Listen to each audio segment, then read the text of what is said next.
I guys are back with Izzy the Great Dane. So I'm going to tell you, you better have a real decorum around dogs like this. And it's been a long time. Well, no, what am I saying? It's been a long time since I owned one. I just had Falconer, that big brindle male.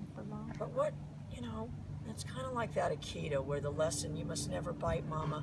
You know, it's really got to be, you must never pull.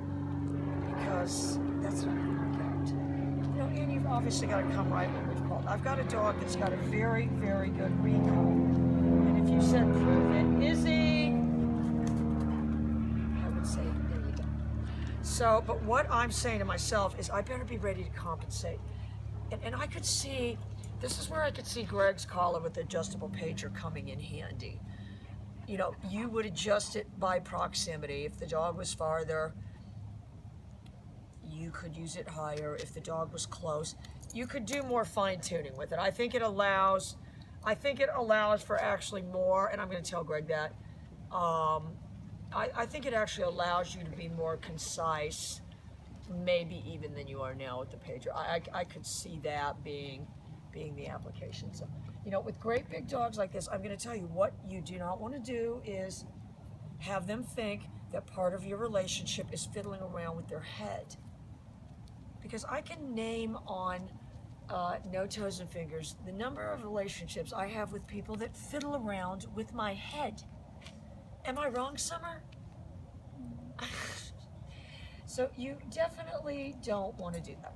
So, and we've already got a dog that'll wrestle around about getting the leash on and all that. So I want to be very surgical. I want her to understand, you know, people say, oh, well, when can we pet him, this, that, and that. It's like, let's work on this stuff first. Oh, there'll be years of petting. In fact, you can catch it all up and then, you know, just pet him night and day, you know, but until you get past this hurdle. So look, I've got a dog that's naturally getting in the place. I mean, I definitely want to reward that. Oh, you precious. Wasn't fast enough. All right, look, but I can probably get her back in there, watch.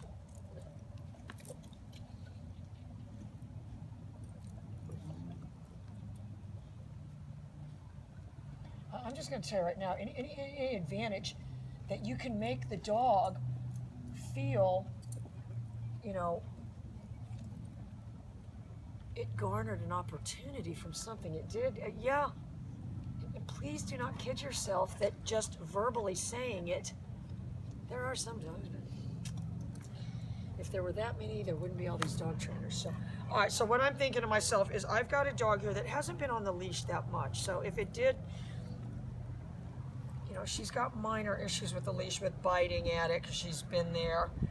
But my job is, and I'm going to tell her my job is not to correct that. My job is as best possible. This is my job definition, to stop this dog from doing that. As best possible, keep it from occurring. And if I can't do that, ignore it. That's my job, not correct it. All right, I got my leash on that good. And so I didn't have anything. I didn't have any muss or fuss. So I know what I've got is a dog that I can move around with this pager, but this is where the adjustable pager would come in handy. I don't want to throw one into me. Is he?